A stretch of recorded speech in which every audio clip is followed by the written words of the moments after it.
Hello students, good morning. How are you? आज हम आपको first chapter an introduction of history का second part translate करवाएंगे। हमने देखा था कि जब तक हम अपने पास्ट को नहीं समझेंगे, पास्ट का स्टडी नहीं करेंगे, तब तक हम अपने प्रेजेंट में कोई डेवलपमेंट नहीं कर सकते। तो प्रेजेंट को समझने से पहले हमको पास्ट को समझना ज़रूरी होगा। तो अब हमारी time frame in the study of history के अध्ययन की समय सीमा क्या रही है। देखो, if something occurred thousand of years ago, हजारों साल पहले जो भी कुछ घटित हुआ,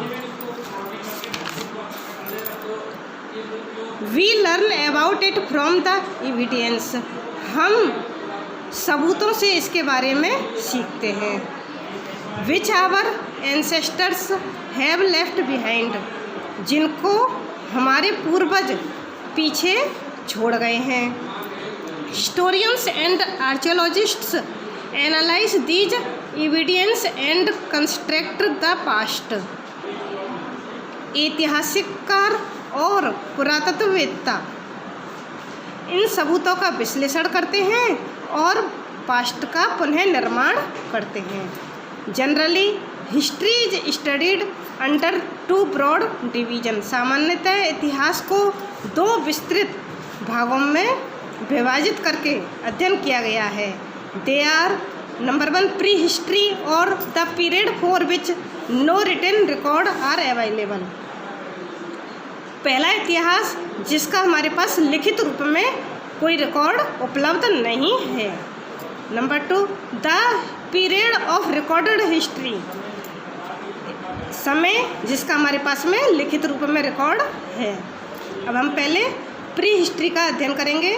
एज ऑलरेडी मेंशन्ड एवर, जैसा कि पहले से ही ऊपर बताया गया है, no written records of the prehistoric period are available, कि प्री हिस्टोरिक पीरियड का कोई भी लिखित रूप हमारे लिए उपलब्ध नहीं है। The period before human beings learned to write is called prehistoric period, मानव प्राणी ने लिखना सीखा उससे पहले के समय को हम प्री हिस्टोरिक पीरियड कहते हैं। और व्यक्ति जो इस समय पर रहता है उसे हम, इस समय के दौरान जो रहने वाले लोग हैं उनको हम प्री हिस्टोरिक पीपल के नाम से जानते हैं। It is also referred to as the stone age, इसको हम स्टोन एज के नाम से भी कह सकते हैं। The stone age on the basis of the technical progress and the quality of stone tools that man used, the stone age has been रफली divided into 3 stage. Technical progress के आधार पर जो हमारे पत्थरों के टूल्स, हथियारों की जो क्वालिटी है जिसको मनुष्य ने प्रयोग किया, स्टोन एज, इसको 3 स्टेजों में डिवाइडेड किया गया है। कौन कौन से 3 स्टेज? ओल्ड स्टोन एज और palaeolithic age, middle stone age और मेसोलिथिक एज, थर्ड है हमारा new stone age, neolithic age. तो फर्स्ट ओल्ड स्टोन एज और पैलियोलिथिक एज, जिसको हम पुराण पाषाण युग कहते हैं। The period range between early times till about 12,000 years ago, यह समय लगभग 12,000 साल पहले की, लगभग 12,000 साल के आसपास आता है। During the old stone age के समय man used some tools although he did not make them, व्यक्ति ने कुछ हथियारों का प्रयोग किया यद्यपि वह उसके द्वारा बनाए हुए नहीं थे। सेकंड मिडिल स्टोन एज और mesolithic as. The middle stone as lasted for about 2000 years. Middle stone as यह लगभग 2000 साल के अंत में आता है। The tools used during the period were smaller, sharper and more efficient. हथियार इस समय जो प्रयोग किए गए थे छोटे थे, पैनी थे और अधिक कुशल थे। बिसाइड स्टोन्स, पत्थरों के अतिरिक्त ही also used animal bones and horns for making tools. उन्होंने जानवरों की हड्डियों और सींगों को भी हथियारों को बनाने में प्रयोग किया। Some of the tools used during this period are called microliths. कुछ हथियारों का इस समय जो प्रयोग किया गया था उनको माइक्रोलिथ्स के नाम से जाना जाता है। अब आपका आता है थर्ड, न्यू स्टोन एज और neolithic age. Neolithic period began around 10,000 years ago. यह न्योलिथिक एज ये 10,000 साल के आसपास शुरू हुआ था। Remains of this age have been discovered in north eastern. इस एज को north eastern Africa and south western Asia में खोज की गई थी इस एज की। The tools used earlier were further improved during this period. पहले प्रयोग किए गए हथियारों में इस पीरियड के समय कुछ सुधार लाया गया। They were made sharper and polished to sparkle. उन्होंने इनको पैना किया और चमकाने के लिए पॉलिश की। Bow and arrow were invented in this era. धनुष और तीर भी इस युग में बनाए गए, आविष्कार किया गया। Other tools used during this period were axis. दूसरे हथियार भी इस समय थे जैसे कि एक्सिस कुल्हाड़ी, सिकल, दराती, स्पीयर्स, भाला एंड नाइफ्स, चाकू।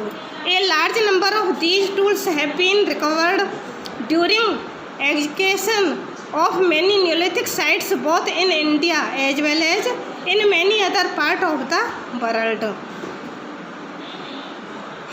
इन हथियारों की एक बहुत बड़ी संख्या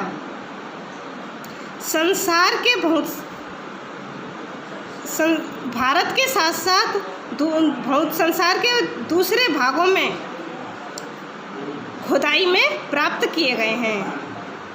It is during this period that men started living a settled life। इस समय के दौरान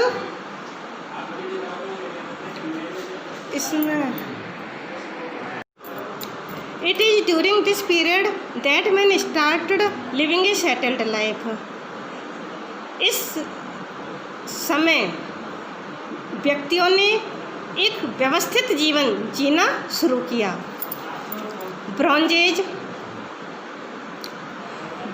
ब्रॉन्ज मीन्स पीतल। The next step of progress of man has was the bronze age.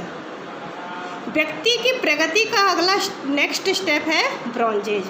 The period existed about 5,500 years ago. यह समय लगभग 5,500 साल पहले अस्तित्व में था। The Egyptian new the use of bronze N alloy made out of copper and tin around 1580 BC।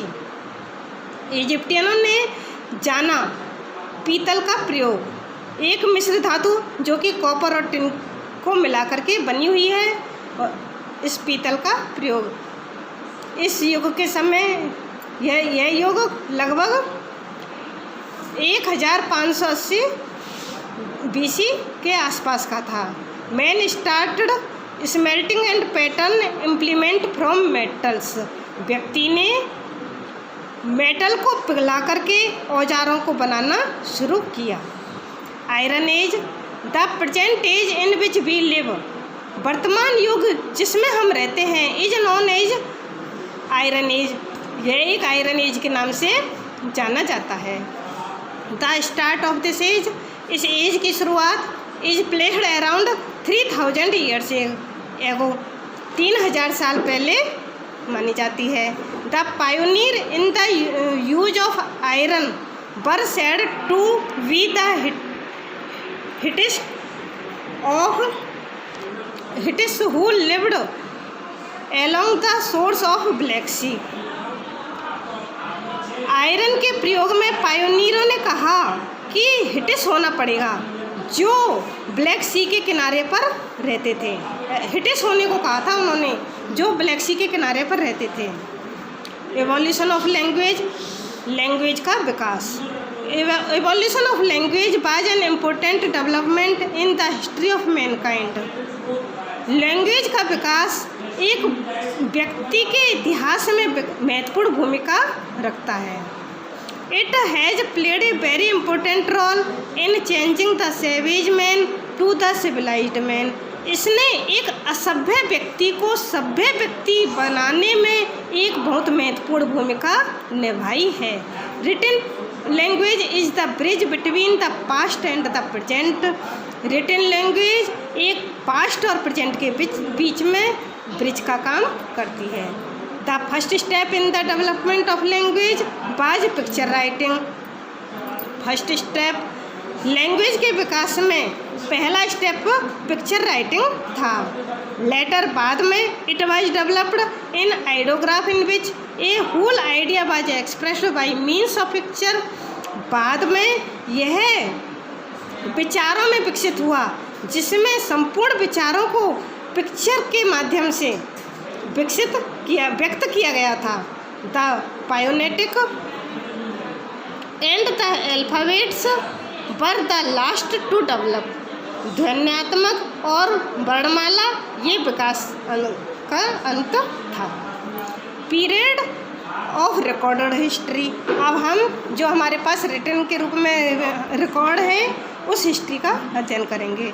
The period for which record are available can broadly be divided into 3 parts.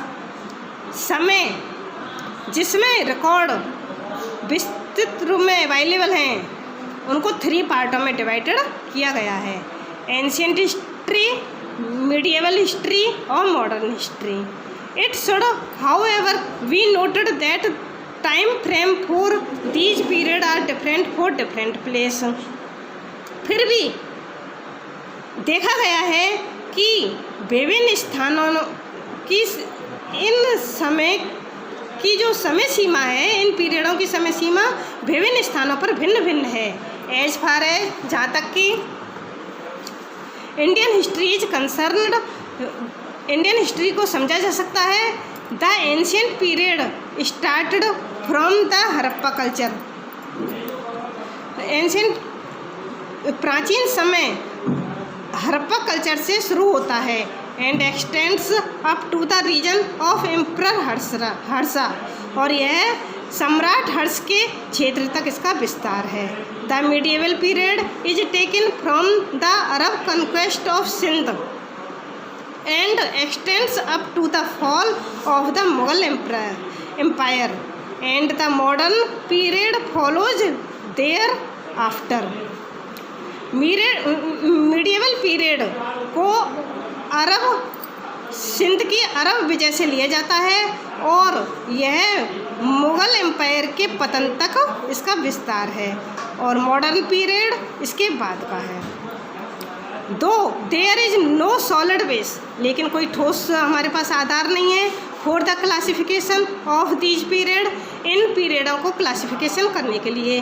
But the classification has made the study of history more organized, लेकिन classification history के अध्ययन को अधिक संगठित, classification ने history के अध्ययन को संगठित किया है। अब नेक्स्ट हम आपको अगली वीडियो में सेंड करवाएंगे, आप इसको रीड करना। Thank you. ओके।